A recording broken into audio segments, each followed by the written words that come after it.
Muy bien, pues entonces vamos a hablar sobre este concepto de la seguridad hídrica, que es un tema relevante a nivel nacional y que se ha vuelto, y no solamente nacional, sino internacional, y que se ha vuelto preponderante en la seguridad nacional de los países, ¿no? Ha generado muchos problemas de migraciones, problemas de hambrunas, y bueno, es un tema que considero que ustedes deben de conocer y adentrarse más en esto del concepto de seguridad hídrica. Bueno, cuando hablamos del agua, tenemos que identificar en el agua que existen dos caras de este recurso. Uno, que lo hace un elemento productivo, por ejemplo, nos permite abastecer nuestras necesidades para nuestra salud, nos permite generar alimentos, nos permite producir energía, pero también tiene otro lado. Cuando tenemos esa agua en exceso y no la sabemos gestionar, nos generan inundaciones, se generan emergencias, y cuando hay una escasez del recurso, agua, se generan hambrunas, se generan conflictos sociales. Entonces, tan es un elemento productivo como puede llegar a ser un elemento destructivo cuando no hay una gestión adecuada de este recurso. Ahora, seguro ustedes han escuchado de los objetivos de desarrollo sostenible o objetivos de desarrollo del milenio, ¿no? El gobierno de México se ha alineado a estos objetivos de desarrollo, también y todos los estados, por lo tanto. Y si ven, aquí hay un objetivo 6, dejen cambio el puntero, aquí lo pueden ver. Aquí está un objetivo 6 que dice agua limpia y saneamiento. Este objetivo es directamente relacionado con el recurso hídrico y con el agua. Ahora, todos los demás, los siguientes 16, transversalmente entra el agua en ellos. Por cierto, estos fueron desarrollados o propuestos por las Naciones Unidas en el 2015 y son parte de una agenda a donde tenemos que llegar en el 2030, ¿no?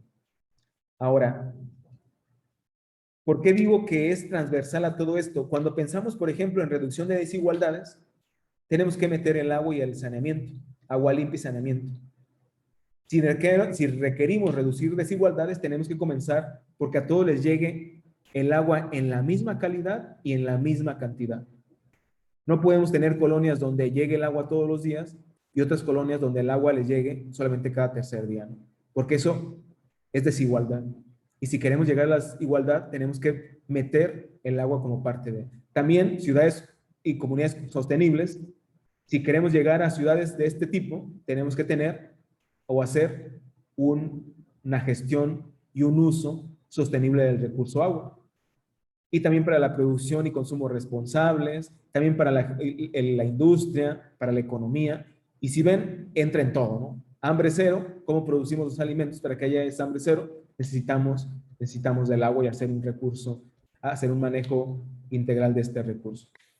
Bueno, pero dentro de este desarrollo sostenible, ¿cómo definimos desarrollo sostenible? ¿Alguien ha escuchado el concepto de desarrollo sostenible que nos pudiera ayudar más o menos qué entiende por desarrollo sostenible? ¿Alguien de ustedes me podría ayudar con eso? ¿Qué entiende por desarrollo sostenible?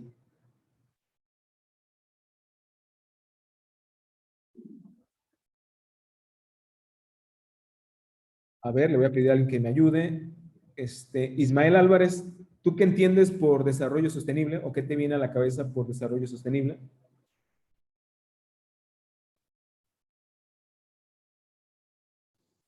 Pues es cuando se planea para las futuras generaciones o para satisfacer las necesidades.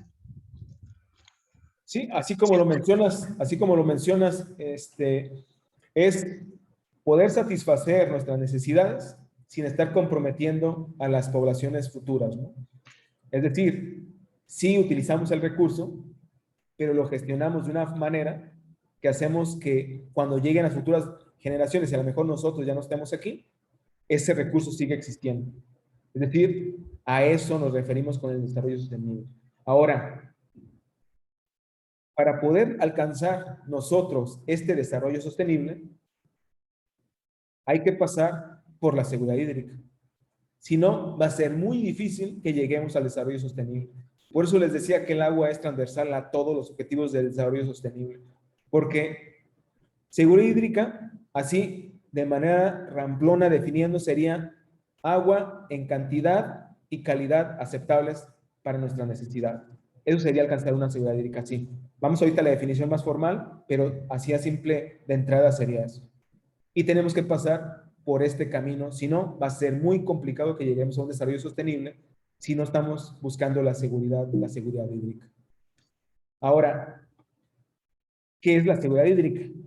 Vamos con la definición formal que hay de seguridad hídrica hecha por la UNESCO. Y aquí le voy a pedir a alguien que me ayude a poder definirla. Javier García, ¿nos puedes ayudar leyendo la definición de seguridad hídrica, por favor? Está bien, profe. Es la capacidad de las poblaciones para garantizar a nivel de cuenca el acceso sostenible al agua en cantidades adecuadas y con una calidad apropiada para sostener la salud de las personas y de los ecosistemas e impulsar los medios de vida, el bienestar humano y el desarrollo socioeconómico, así como asegurar la protección eficaz de vidas y bienes durante los desastres hídricos. Muy bien, muchas gracias, Javier. Fíjense, aquí en la definición que nos ayudó su compañero a estar leyendo, hay algunos aspectos interesantes. Agua, acceso sostenible, que la persona pueda pagar para llegar a eso, ¿no? Agua en cantidades adecuadas y con la calidad apropiada, es decir, que no le lleves el agua y que el agua tenga un nivel de coliformes por encima de la norma, que contenga manganeso, que obtenga arsénico, es decir, que sea de buena calidad el agua, que cumpla con parámetros, y para eso hay parámetros. Dice que pueda sostener la salud de las personas, es decir, que tenemos que contribuir a la salud de las personas, y no solamente de las personas, de los ecosistemas. El bienestar de las personas, cuando una persona tiene acceso a los recursos hídricos, es parte del bienestar. Ahora, el desarrollo económico. Si las industrias tienen el agua que necesitan, si los agricultores tienen la cantidad de agua que necesitan, hay un desarrollo económico. Generación de energía hidroeléctrica, que se pueda generar energía hidroeléctrica, contribuye al desarrollo económico. Y asegurar la protección eficaz de vidas ante desastres hídricos. Tenemos dos tipos de desastres que nos generan problemáticas importantes. Unas son las sequías y otras son las inundaciones. Y ahorita nos vamos a enfocar en uno para llevar el hilo de este concepto de seguridad hídrica. Bueno, ahora, esto que fui desmembrando de la definición serían como los elementos principales de la seguridad hídrica. Entonces, aquí tenemos una lista de los elementos que serían los que componen la seguridad hídrica. Y aquí nos va a ayudar Mariali Ortiz. Mariali, si nos ayudas a leer los elementos principales de la seguridad hídrica, por favor. Sí. Acceso al agua, cantidad, calidad y asequibilidad. Desarrollo socioeconómico, energía y alimentos, preservación de los ecosistemas, es el manejo integral de cuencas, protección de humedales y protección ante riesgos, sequías e inundaciones. Muchísimas gracias. Miren, aquí marca el acceso al agua, ¿no? Que sea en la cantidad que necesita la persona, que sea en la calidad que necesita la persona y que sea asequible, que la persona pueda pagar por obtener el recurso, ¿no? Que no se vuelva inviable económicamente para poder obtener el recurso. Desarrollo socioeconómico, tenemos que tener energía para poder mover las industrias, para mover un montón de cosas de la parte económica. Tenemos que generar alimentos para buscar ser autosuficientes. Y para esos alimentos necesitamos tener agua. Y que esos alimentos incluso nos permiten generar exportaciones y generar un crecimiento económico. Preservación de los ecosistemas, hacer un manejo adecuado de las cuencas, protección contra humedales. Y el protección ante riesgos, por ejemplo, ante sequías, ante inundaciones, que son los dos fenómenos hidrometeorológicos extremos que más problemática nos generan aquí en el país y en el mundo, ¿no? Son los que más desastres detonan como fenómenos. Bueno, aquí algo importante, por ejemplo, en el desarrollo económico, es qué tan importante es los alimentos, por ejemplo. La UNESCO habla de un nexo agua, energía, alimentos. Si una población es autosuficiente alimentariamente, deja de depender de otros países. Por eso es tan importante alcanzar la autosuficiencia alimentaria. ¿Qué pasa, por ejemplo, como países como Cuba, países como Venezuela? Que, por ejemplo, Venezuela es un caso muy, muy raro para estudiarlo, ¿no? Durante muchos años fue un país muy rico. Claro, un porcentaje de muy pocas personas vivían muy bien, pero no producían nada. Lo único que tenían era petróleo. Y además tenían un problema, que el petróleo es la materia prima, no es el producto es la gasolina. Entonces lo que vale en realidad, lo que tiene un alto valor es la gasolina, no el petróleo como tal. Es el mismo problema que tenía México, ¿no? México no tenía refinerías, no genera gasolina, sino que vende el petróleo, lo compran otros países, lo refinan y te venden la gasolina. Entonces el negocio es está ahí, ¿no? En el producto, no en la materia prima. Bueno, como tú dependes de todo, todo lo importas, en el momento que otros países ya no tienen para vender, para ser autosuficientes ellos, pues tú te quedas sin nada, ¿no? No tienes un mercado de producción de alimentos, de carnes, de todo, y empiezas a tener problemas en autoabastecimiento. Ese es uno de los problemas que tienen este tipo de países que se vuelven dependientes totalmente. México, si ustedes se pueden a leer por ahí en su historia, 60, 70, 80, México era muy dependiente del petróleo. Bajaba el barril y problemas económicos de México. Subía el barril y subían el Producto Interno Bruto en México. Entonces éramos totalmente dependientes del petróleo. Ahora la verdad es que nos hemos vuelto un poco independientes de él, ¿no? No en su totalidad, pero sí a comparación de otros países, ¿no? Yo recuerdo que cuando se encontraron más o menos los pozos petroleros grandes, y pueden ver las noticias ahí, cuando estaba de presidente José López Portillo, dijo que éramos tan ricos que no íbamos a poder saber cómo gestionar el recurso. Bueno, duró 2 años, a 2 años de que había pasado eso, cayeron los precios del petróleo y nos volvimos otra vez igual que como estábamos antes, ¿no? Entonces, si nos hace una gestión del recurso, la verdad es que sirve poco de nada tener mucho en un momento determinado. Por eso es tan importante la parte de la seguridad hídrica en la seguridad alimentaria. Es un bastión muy importante para que nosotros podamos ser autosuficientes alimentariamente.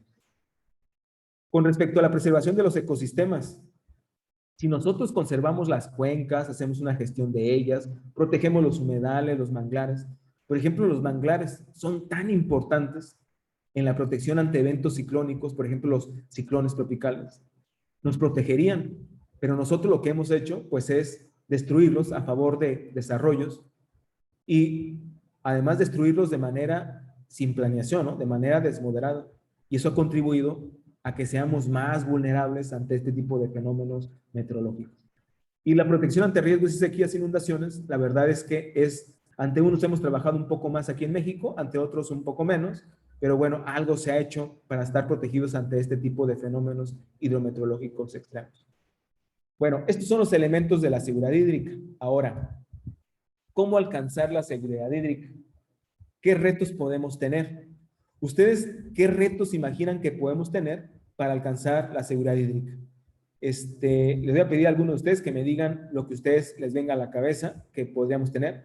Por ejemplo, Ángel Mendoza, ¿tú qué piensas que podría ser algún reto que podemos tener a nivel de país, a nivel de estado de Colima, como reto para poder alcanzar la seguridad hídrica?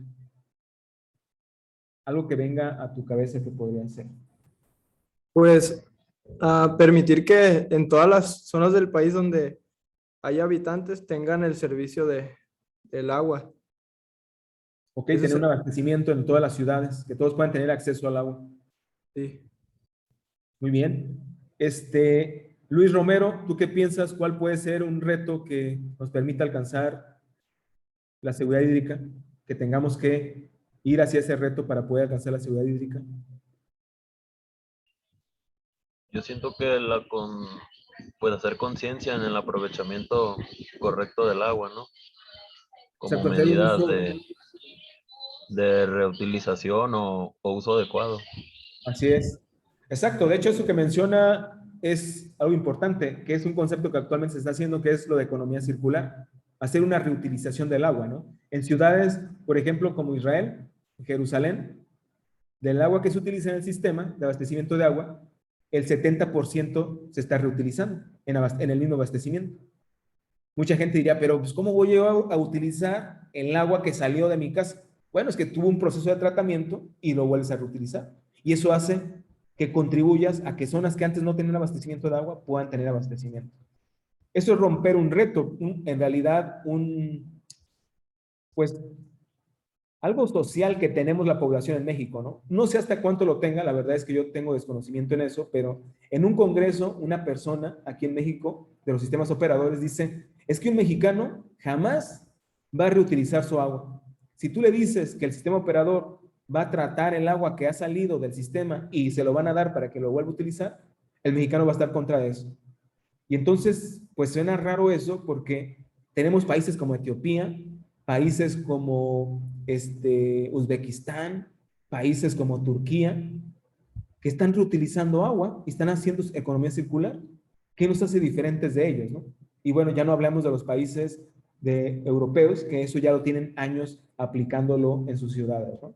Entonces yo creo que mucha gente dice que México no está preparado. Yo creo que sí. La sociedad está preparada para poder hacer una reutilización y una economía circular del agua, como le mencionaba el compañero. Bueno, yo aquí les hice una lista de cuáles son los retos que tenemos, ¿no? Y muchos van con los que tienen los que mencionaban los compañeros. Por ejemplo, tenemos un crecimiento demográfico. Y el crecimiento demográfico tenemos que generarle un abastecimiento de agua. Entonces, es un reto que tenemos el crecimiento demográfico. La urbanización. Las cuencas se están viendo invadidas porque las zonas urbanas están creciendo más. La gente en las zonas rurales se sigue moviendo hacia las zonas urbanas porque ahí están las grandes fuentes de trabajo, porque piensan que ahí está el crecimiento, ahí está el crecimiento en lo personal. Por eso mucha gente se sigue moviendo hacia las zonas urbanas. Tenemos el efecto del cambio climático. El cambio climático nos va a afectar en la precipitación y la temperatura. Dos componentes del ciclo hidrológico que si yo le muevo a eso, como ustedes imaginan, se mueve todo, ¿no? Todo ese ciclo del agua se va a ver afectado. Contaminación de los cuerpos de agua. Si mis cuerpos donde yo extraigo el recurso hídrico se están contaminando, pues ¿de dónde voy a obtener el recurso, ¿no?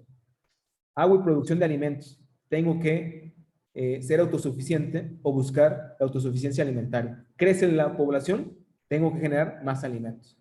Protección contra fenómenos hidrometeorológicos extremos, sequías e inundaciones. Tengo que generar la manera de poder mitigar el efecto de estos fenómenos.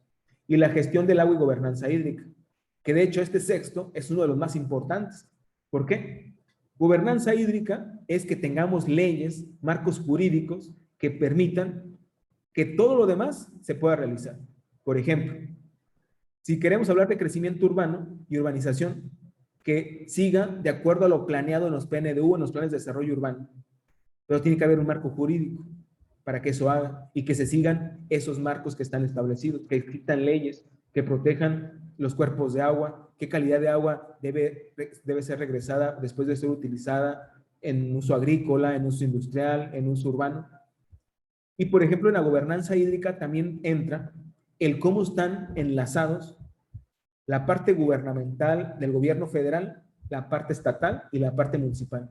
Si todo esto trabaja como un continuo y fluye, va a permitir que exista una gobernanza hídrica. Si el municipio va por una parte, el estado va por otra y el gobierno federal va por otra, va a ser muy difícil que alcancemos una gobernanza hídrica, que hagamos una gestión del agua y por lo tanto que alcancemos la seguridad hídrica, ¿no? Por eso esa es una parte o un apartado muy importante de la seguridad hídrica. Si ven, está marcado en rojo, protección contra fenómenos hidrometeorológicos extremos. ¿Por qué? Porque de aquí en adelante me voy a enfocar en este tipo para poderlos desarrollar. No voy a desarrollar los 6, pero sí voy a desarrollar estos y con base a uno de los fenómenos, que son las sequías, para que les pueda quedar un poco más claro esta parte, ¿no? Miren, ¿qué son las sequías? Pues, para empezar, es un fenómeno hidrometeorológico extremo. Uno es las inundaciones, otros son las sequías. Ahora, muchas veces ustedes han escuchado que las inundaciones y las sequías generan desastres. Bueno, lo que pasa es la siguiente.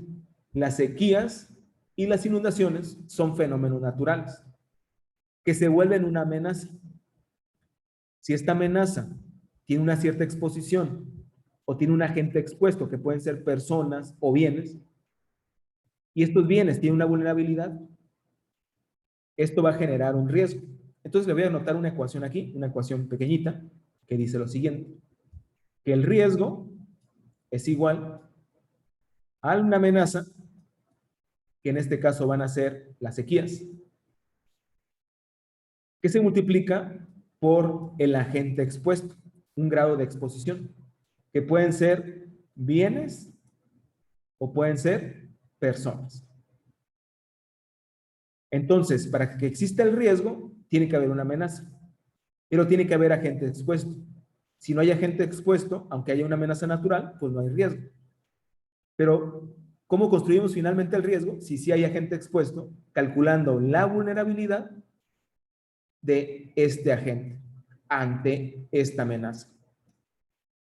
La amenaza por la exposición, por la vulnerabilidad, generan el riesgo.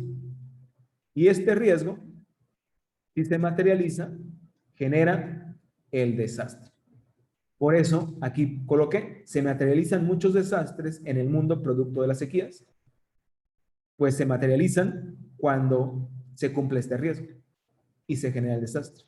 Ahora, ¿alguno de ustedes ha escuchado, seguro, o lo ha leído, el concepto de desastres naturales? Seguro le ha tocado escucharlo, desastres naturales. Y uno diría, ¿por qué le llaman desastres naturales? Si el desastre no es natural. Lo que es natural es la amenaza. Pero el desastre no es natural. El desastre se genera cuando se materializa este riesgo ante una amenaza natural. Ahora, ¿yo puedo hacer que no se detone el desastre? ¿Sí? ¿Qué puedo atacar? Pues no puedo atacar la amenaza, porque no puedo hacer que no existan sequías y que no existan inundaciones. Las sequías y las inundaciones son fenómenos naturales. Ahora, ¿por qué existe exposición? Porque hay gente que se va a meter en zonas donde antes generaba un río, estaba aquí el río, alguien dijo, no, pues hay que mover el río para acá, y aquí vamos a desarrollar una ciudad. Pues sí, en algún momento puede reconocer el río su cauce y va a pasar por acá. Entonces, ¿qué pasó? Esto no es un desastre natural, es una inundación. La inundación es un fenómeno natural. Lo que hizo fue que la población se vio inmersa aquí, y entonces creció su vulnerabilidad. ¿Y qué es la vulnerabilidad? La vulnerabilidad no es muy fácil de calcular, esa sí es bastante complejo, porque como ustedes imaginarán, la vulnerabilidad está compuesta por características culturales de la población, sociales, socioeconómicas, diferentes factores entran aquí. ¿Me permiten unos segundos para conectar la computadora?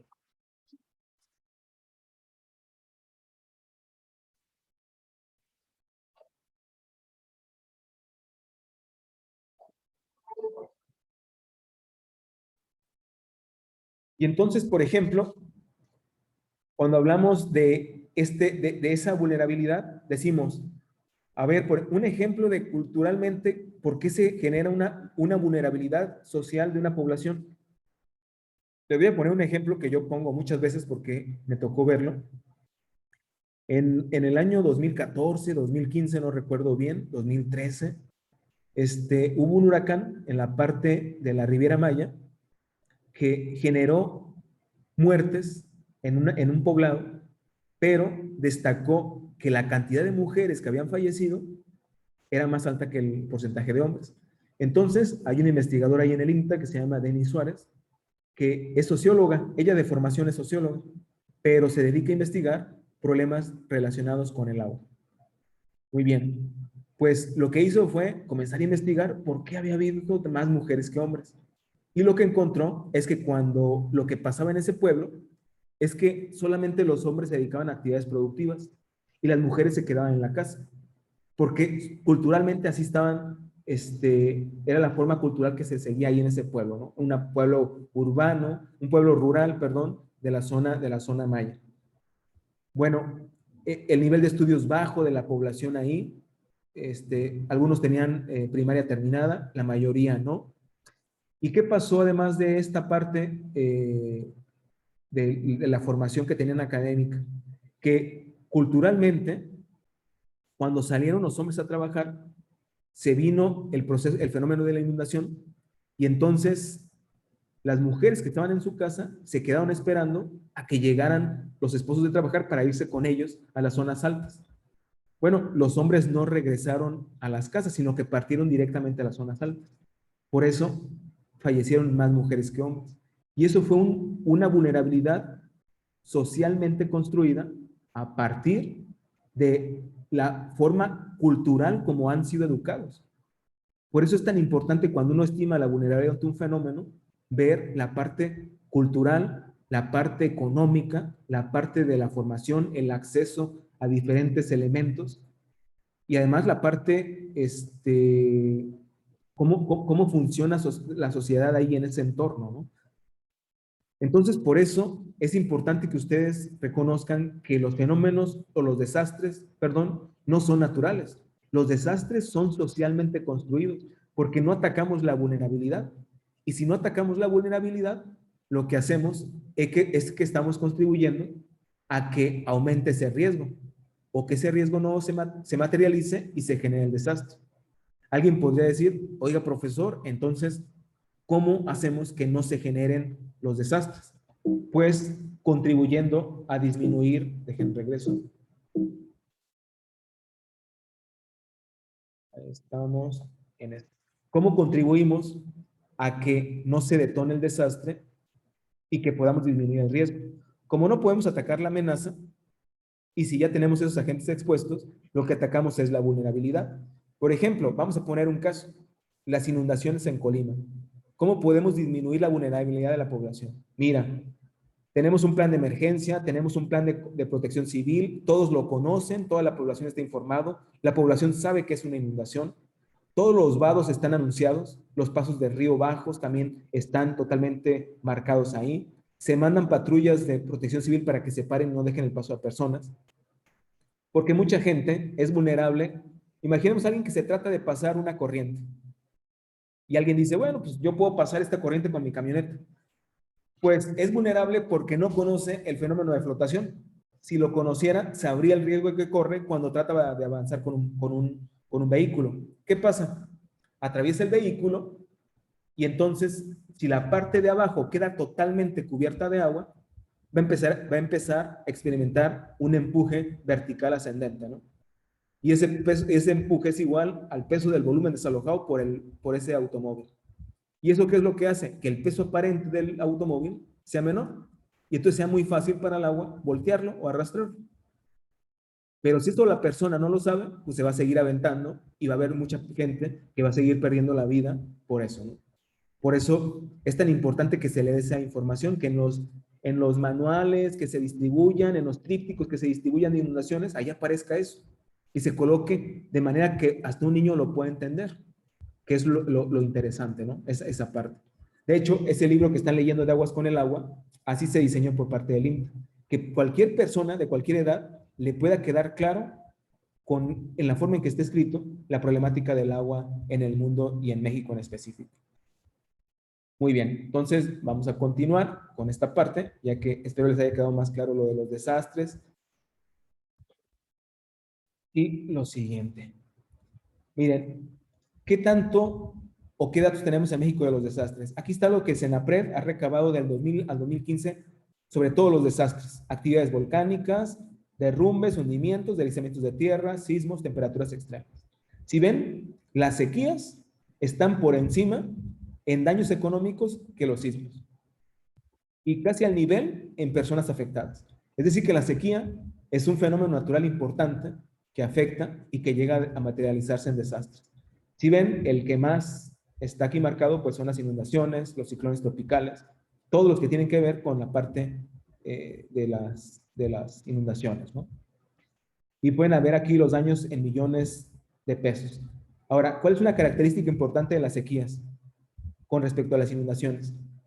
Las inundaciones sabemos cuándo inician y cuándo terminan, pero las sequías sabemos cuándo inician, pero no sabemos cuándo terminan. los daños que generan son a largo plazo. Por ejemplo, si afecta una zona de producción de jitomate, no sabemos el daño que ha generado hasta que pasen 1, 2, 3, 4 años. Vamos a saber el daño económico que generó tanto a los productores como al suelo, como a todo el entorno económico de esa zona, ¿no? Por eso muchas veces se habla que en las sequías no se conoce cuándo termina su efecto. Aquí están los daños que han generado en millones de pesos las sequías. Y si ven aquí, destaca este del año 2011. En el año 2011 se presentó una sequía que abarcó casi el 80-70% del territorio nacional. Y el daño fue por 7,751 millones de pesos.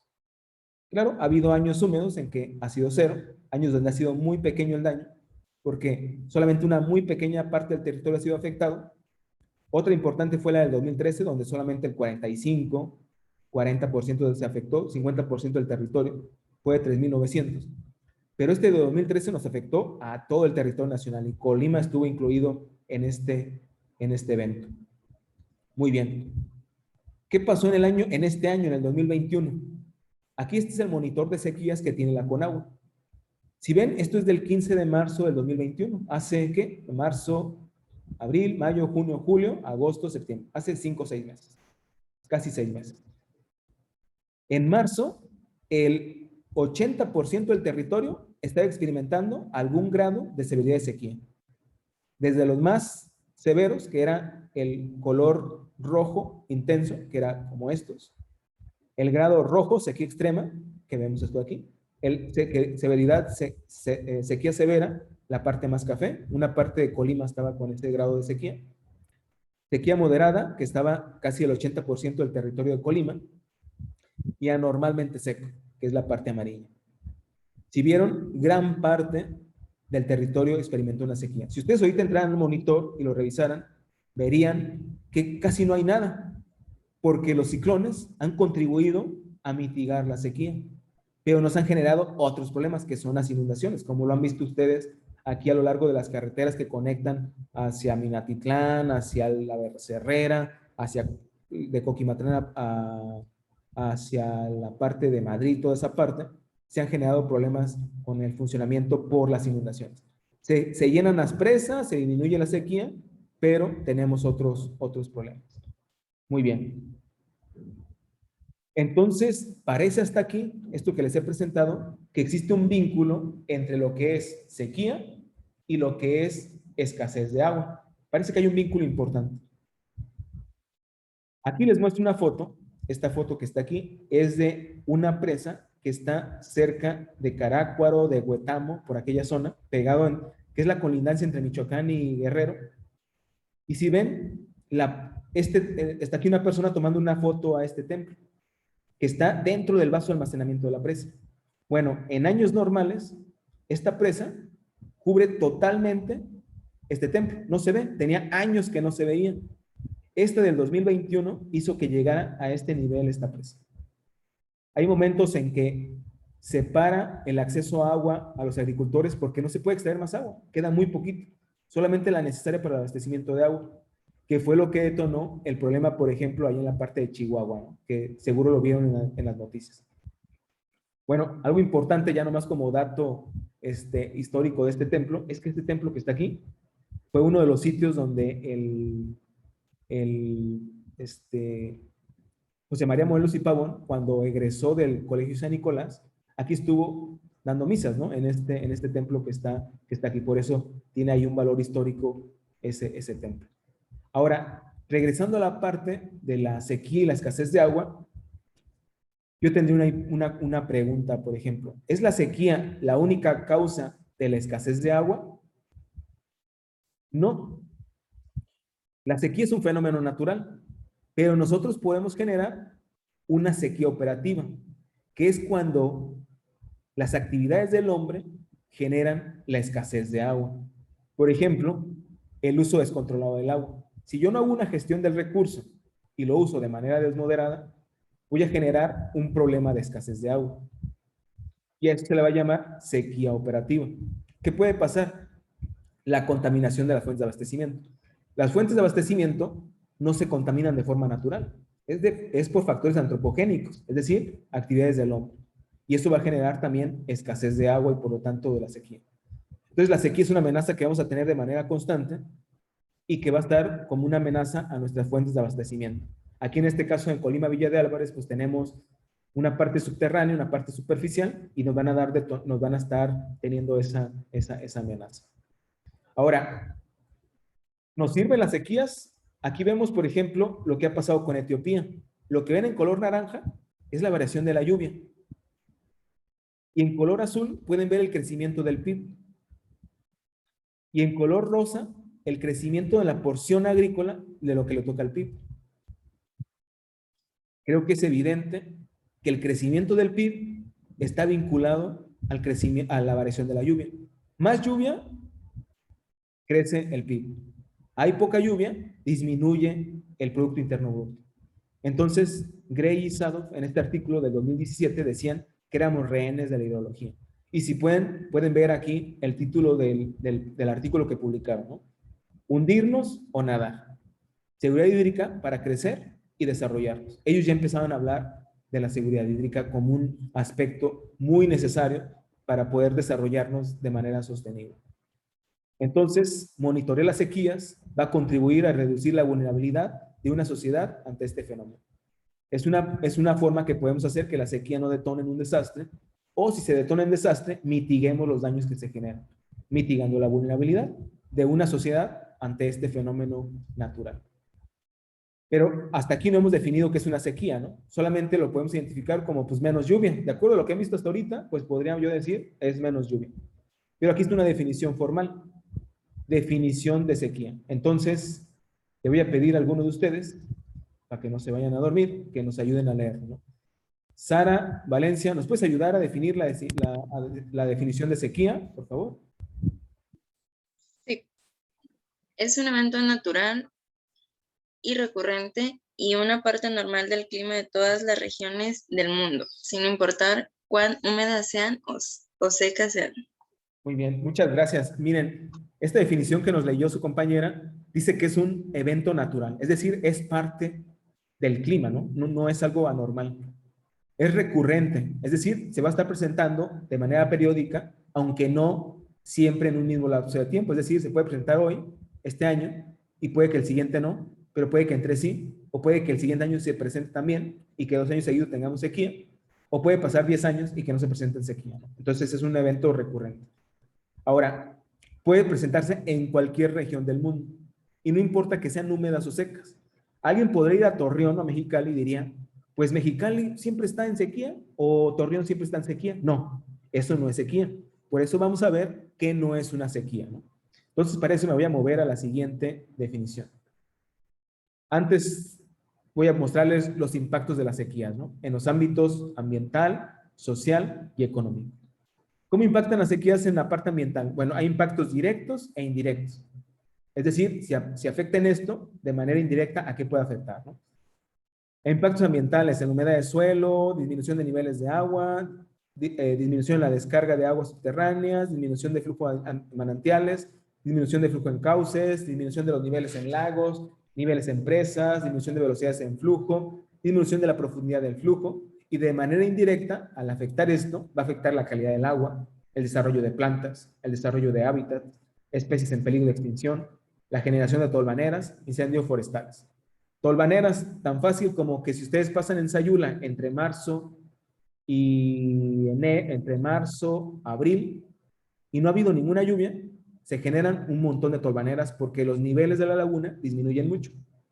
Entonces, es un impacto indirecto dentro de los impactos directos de la parte ambiental. Ahora, de la parte social. Directos, el agua potable. Vamos a tener menor cantidad de abastecimiento de agua potable.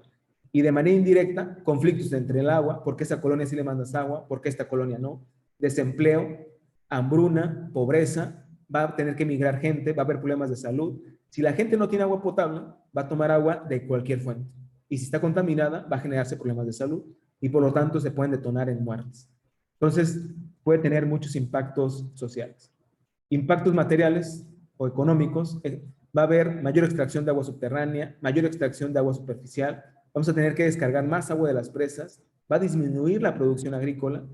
Indirectos, va a haber menos agua para irrigación, agua para uso doméstico, va a haber mortandad de ganado, va a haber disminución en la generación de energía hidroeléctrica, va a haber incrementos de precios de alimentos. Si no hay suficientes alimentos, pues tiene que crecer el precio. Oferta y demanda, ¿no? Y por lo tanto va a impactar en el PIB, en el crecimiento económico del país o región en el que se esté desarrollando. Entonces ahí pueden ver todos los impactos que tiene. Entonces, antes de esto les marcaba que no es una sequía. Entonces, comencemos por este concepto, que es el concepto de aridez. ¿Qué es la aridez? Es una medida de lo húmeda o seca que es una región a largo plazo y es un rasgo característico climático del área. Por ejemplo, Mexicali y Torreón son zonas áridas, no es que siempre estén en sequías. Ahora, los dos son fenómenos, los dos son procesos naturales, pero la sequía es temporal y la aridez es permanente. Es decir, siempre va a ser Torreón y Mexicali zonas áridas, a menos que girara la Tierra o rotara y quedara cerca del trópico, ¿no? Que hubiera una rotación, porque es una característica, un rasgo climático de esas zonas. Ahora, ¿qué es la desertificación? La desertificación es un proceso donde por actividades antropogénicas los suelos se vuelven estériles, es decir, poco productivos. Y esto es por las actividades humanas. Por ejemplo, si utilizamos químicos, contaminamos los suelos, y eso es por actividades humanas. Entonces, la desertificación es un proceso permanente que afecta al suelo y que es inducido por el hombre. Y la escasez hídrica, a eso le vamos a llamar cuando los humanos hacemos un uso insostenible de los recursos, en lo que puede influir medidas como la mala gestión del recurso. Y entonces es inducido por las actividades de los humanos y tiene un balance temporal, porque nosotros, si volvemos a hacer una gestión adecuada, podemos acabar con el problema de escasez. Y finalmente, la definición de sequía, que es lo que vimos, que es un fenómeno natural, que es recurrente, que nos hizo nuestra compañera la lectura. Es importante que ustedes distingan entre estos cuatro, ¿no? Que puedan distinguir entre estos cuatro conceptos. Y finalmente, el cambio climático, ¿cómo afecta? Pues afecta en la temperatura. Aquí pueden ver, por ejemplo, el cambio en la temperatura global de 1850 al 2020. Prácticamente 1.5 grados, ¿no? Es lo que ha afectado. Y esto tiene muchísimos problemas porque afecta en la precipitación, en la temperatura, afecta en lo que tiene que ver con la disponibilidad de agua, en la frecuencia de eventos hidrometeorológicos extremos como las sequías, por ejemplo, sequías más recurrentes, sequías de mayor magnitud, sequías de mayor frecuencia. Por lo tanto, es un aspecto importante el cambio climático. Entonces parece que es importante tener mayor conocimiento sobre las sequías porque, por ejemplo, 2/3 de la población mundial vive en regiones donde se sufre escasez de agua, sea por mala gestión del recurso. Entre 2060 y 2090 va a haber una reducción en la precipitación entre el 10 y el 28%, es todo lo que prevé el Banco Mundial. Y se estima que en el 2050 el clima en México experimente un incremento en grados de temperatura entre 2 y 4 grados, más cálidos. Entonces, si tenemos las temperaturas que tenemos ahorita en Colima y en el norte, imaginémonos con 2 o 4 grados más. Se volvería un problema bastante importante, ¿no?